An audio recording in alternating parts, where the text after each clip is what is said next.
राघव चड्ढा और उसके साथ 7 सांसद भारतीय जनता पार्टी में औपचारिक तौर पे शामिल तो हो गए, लेकिन आज उन्हें पूरी तरीके से मान्यता भी मिल गई। जी हाँ, नमस्कार, मेरा नाम कुमार गौतम है और आप देख रहे हैं NVC 24। आपको बता दें कि इस वक्त की बड़ी खबर, राज्यसभा सचिवालय की तरफ से आम आदमी पार्टी के 7 सांसद जो बागी हो गए थे, उन्हें अब भारतीय जनता पार्टी की मान्यता मिल गई है, दर्जा मिल गया है।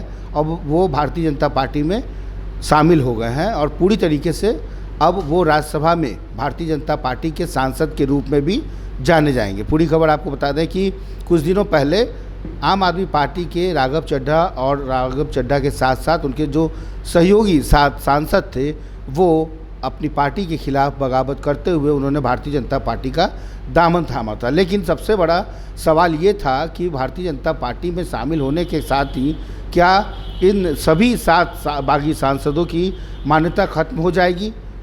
क्या ये बड़ा सवाल था। और इसके साथ ही एक बड़ा सवाल ये भी था कि क्या वाकई इनको एक बार फिर से राज्यसभा में मान्यता मिलेगी या नहीं, क्योंकि आम आदमी पार्टी ने लेटर लिख के इनकी सांसद की सदस्यता भी समाप्त होने की चिट्ठी लिखी थी और उप सांसद का जो पद था वो भी हटा दिया था।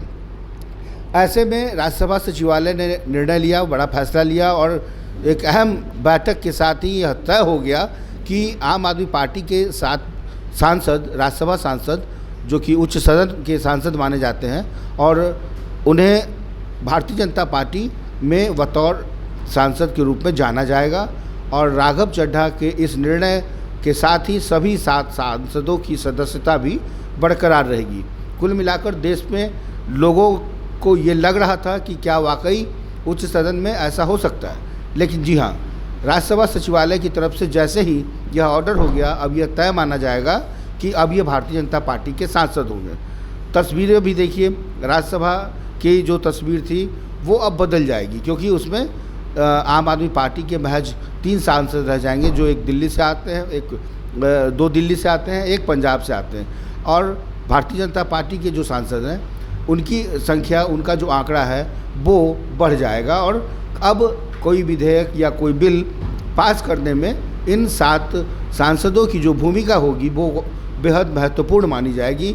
और जल्द ही भारतीय जनता पार्टी आने वाले सेशन में, सत्र में, जब कोई विधेयक, जब कोई कानून, जब कोई बिल पास करेगी तो उसकी यह भूमिका बेहद अहम हो जाएगी। यानी कि भारतीय जनता पार्टी देश की सबसे बड़ी पार्टी तो है ही, इसके साथ ही राज्यसभा में भी अब बड़ी पार्टी के रूप में उभरती आ रही है। तो ऐसे में राज्यसभा को उच्च सदन माना जाता है और जिस तरह से आम आदमी पार्टी ने अपनी मजबूती दिखाई थी, अब वो कहीं ना कहीं वो कमज़ोर होती जा रही है। आम आदमी पार्टी, केजरीवाल की पार्टी अब राज्यसभा में भी कमज़ोर हो गई है।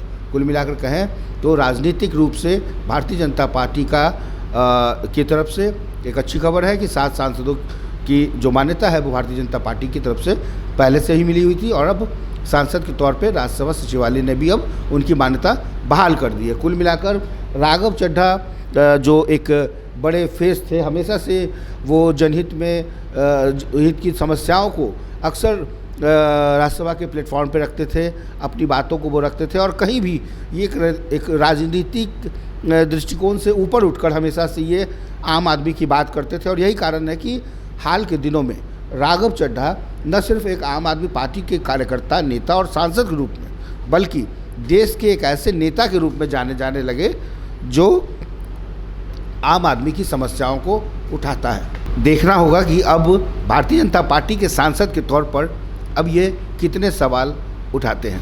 फिलहाल अभी के लिए बस इतना ही। बने रहिए NBC के साथ। यदि आपने हमारा चैनल सब्सक्राइब नहीं किया है तो जल्द से जल्द कर लें, हम ऐसे ही आपको लेटेस्ट अपडेट करते रहेंगे।